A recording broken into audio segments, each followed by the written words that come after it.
Hey everybody, Scout Crafty here again, Mishmash Monday. Hope you had a great weekend. It was a great weekend here. Couple things to talk about. First of all, what a beautiful day. Did you see the clouds out there? I just love it when we get a beautiful, cloudy, white, puffy cloud day in the city. We don't usually get it here. As a matter of fact, I had to go upstate the other day. And when I was leaving to go upstate, this is what the sky looked like. It was kind of, it's a little bit overcast and it's just not a pretty sky. But then when I got upstate, this is what it looked like as soon as I got up there. Same day. Now I know what you're thinking. You're thinking maybe it, blew a front, moved in or something. This is what it looked like when I came back that afternoon. So you could see it's just the oxygen level and makes a huge difference up there, Big cities are not a good place to live. And they shouldn't allow big city people to vote either. Anyway, couple things to talk about today. We talked about last week, we talked about some of the lunch. I showed you the Evel Knievel lunchbox that I had, and I showed a clip of footage. Now, this clip here, you've probably seen this clip before. It's very popular. One of the most viewed sports clip in all of history, when Evel Knievel took his spill trying to attempt the Caesar Palace jump, and that eventually thrust him into stardom.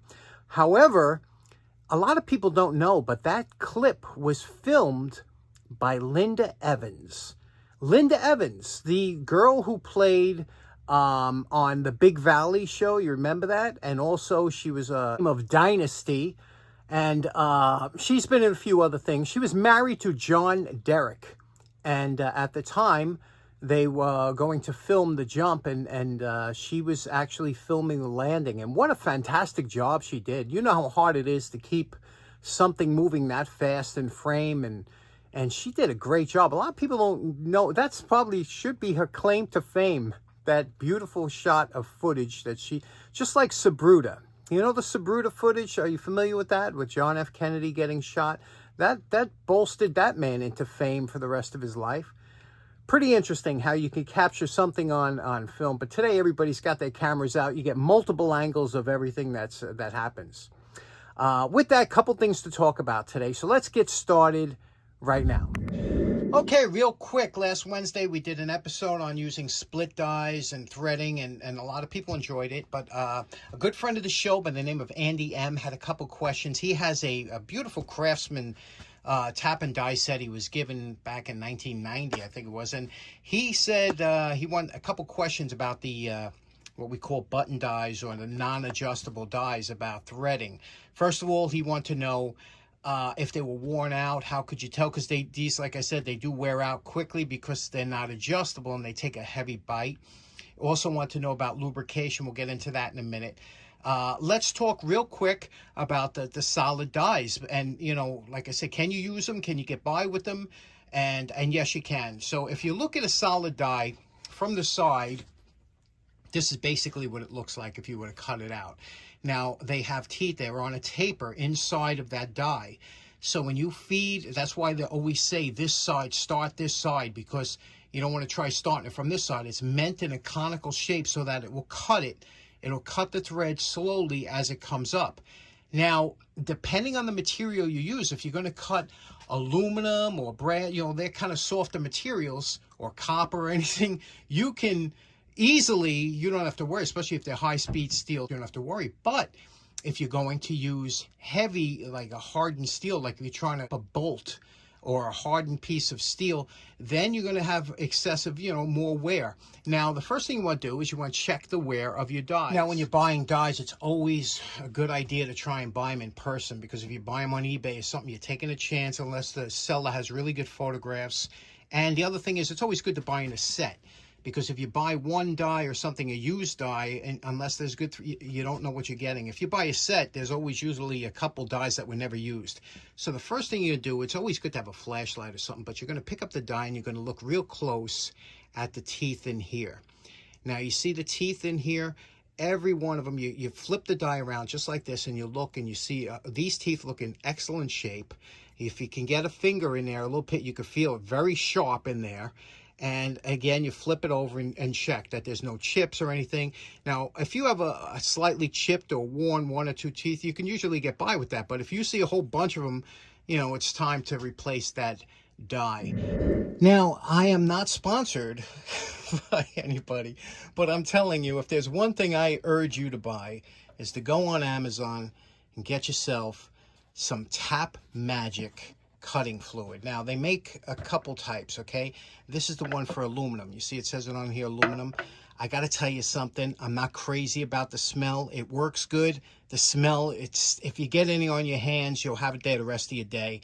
If you're going to do aluminum and you're going to cut and machine aluminum, WD-40 is probably one of the best aluminum lubricants that you can use for cutting.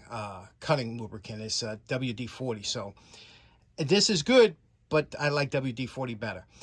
As for everything else, the regular Tap Magic is the best stuff you can get. And I've tried them all. I have Rapid Tap. I got a whole bunch, you know, but I'm telling you, this stuff is worth its weight in gold, and I suggest you buy a bottle. So no matter what, always use a cutting fluid, unless you're doing brass or cast iron. Always use a cutting fluid for threading or tapping any other metal. You have to have that there. It really helps. If you try and do it dry, you're just asking for problems. Okay, next up, you remember when I went to Jacktown, I got this awesome little Cummins drill here. What a pretty little, cute little drill that is, huh? Kind of reminiscent of a ray gun. It's just really cool. Anyway, it was missing the chuck key. One of them had a chuck key, one didn't.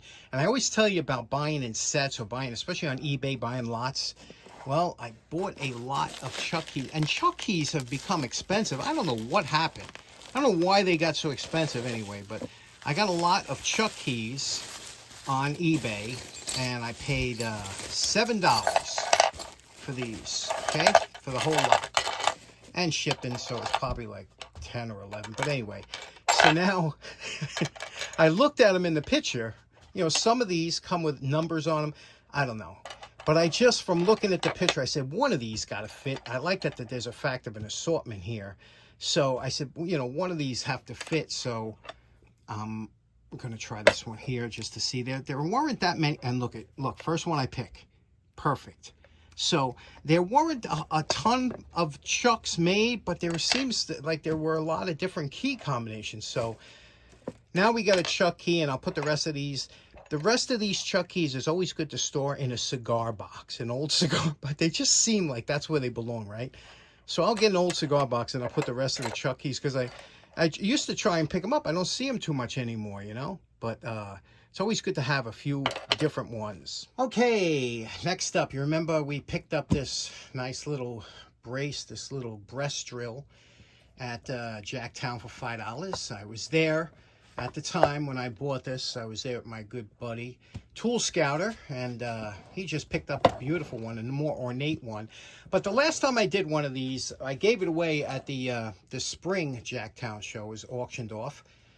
And somebody has it now. I'm sure they're enjoying it. But I remember when I did it, some people, you know, there's two types of people. There's the patina boys out there who just like, you know, just oil it up and let it go. And then people like the full restoration. So what I'm going to do is I'm going to give you the best of both worlds. What I'm going to do is I'm going to do a cleanup today.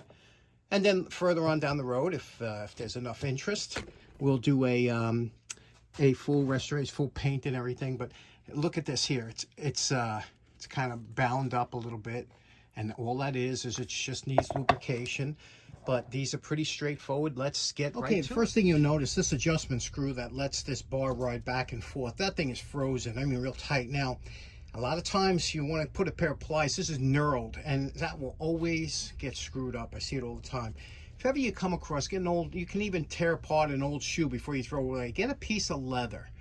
You know, it's always good to have a piece of leather down the shop. Wrap it around, and then if you're going to put a pair of pliers, get the one that has that curve in there like this, and adjust it so that it's kind of putting pressure around the whole circumference of the nut rather than just two edges.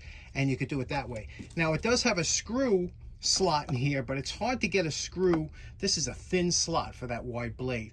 This one here is pretty close, and sometimes you could work it back. I gave it a little shot of 50-50. Sometimes if you get right in the middle and you're not going to slip out, there we go. Work it back, and there, we were able to get that off. So, but that's always a tricky part. I see a lot of people ruin it because you're impatient. Don't be. This was sitting in 4 inches of water by the time I left Jacktown. Now, it's important here, any of the screws that you're going to go into, just pull out any of the dirt so that, again, you're not tweaking them out. This thing looks like it's in good shape. The oil holes here, again, you're going to make sure that all of the dirt, and it's always good to have a dental pick to get all this out of here. We'll get to it more, but just pull it out before.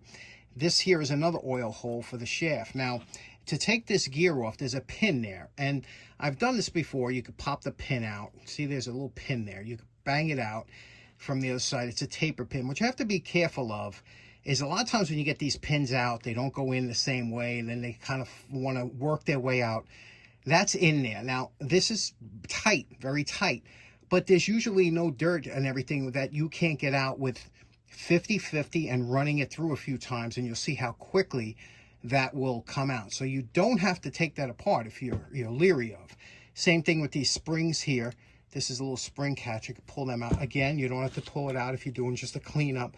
Just make sure all these oil holes have all the dirt removed before you start pumping in the 50-50. There should be one more up here. There it is. Right?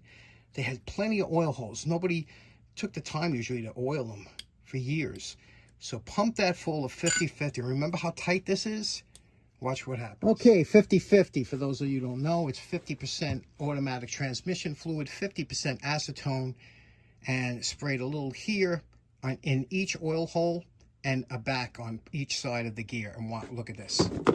Sorry about that. Look at this. Look at that.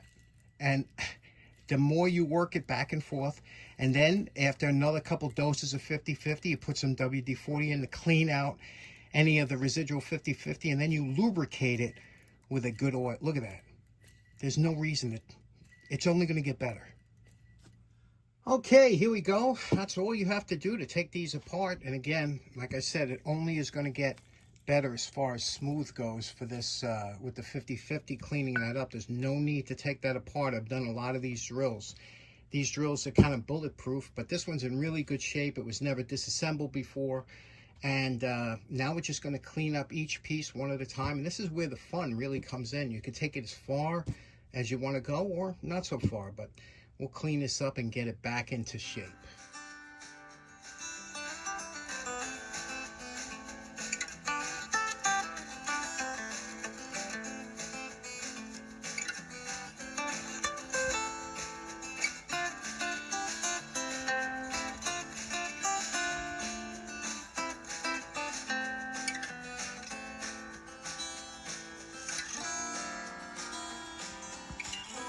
Okay, you know my favorite part. Remember what this $5 Jacktown drill looked like before we started. And we're calling this project done for now, unless you want to see a full restoration. But this is, a lot of you last time wanted me to stop when it was at this point. So let me ask you again. This is what I consider a proper cleanup. This is there's no patina on there. There's aging, but there's no leftover rust and tarnish, and this is lubricated to the T. Let me show you a few things about this drill. First of all, here is the chuck. You can see how that works. It's as smooth as silk now. This chuck is made to hold the square bit shanks. You could see that. You could see how easy this spins now. I mean, it was, like I said, there was no reason to take that apart. Everything's been coated, not only cleaned with the 50-50, but also the 50-50 mineral spirits, 50-50 Vaseline and mineral oil, which I really love. And you can see we did all the handles in lemon oil, and then we did it again in the 50-50 with Vaseline and mineral oil. This is a variable torque. You can see when you turn it here, this is tapered, so you can adjust this in and out any way you want, tighten it down, and that'll give you that. And of course, the in and out here, you can see this is for the, now this here is a higher speed, you can see here, and then we'll put on the lower speed, which is the smaller gear, more torque. Look at that, huh? Isn't this just beautiful? We got some oil coming out. I oiled this thing to the T in here. There's going to be oil coming out of this for a while, but you can always wipe it down. Again, this is the original paint. You could see that this was some kind of orangey red with a gold trim around. And here's the best part. This is why I always tell you we do a wire brush when, even though we're going to other things, you use a wire brush first, because you see that Miller's Falls Company, Miller's Falls, Massachusetts, number 190.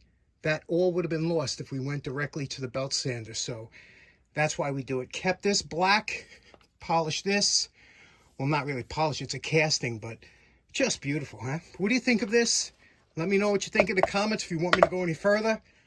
I'm calling this one in the can, $5 drill. Okay, so in closing, even though that's only a cleanup, that's still 2.5 hours at least of work on that drill. But it's back in service and could be used tomorrow and last another 100 years. Tell me what you think. I hope you have a great day. Start of your week. And we'll talk to you again on Wednesday. Take care now. Bye-bye.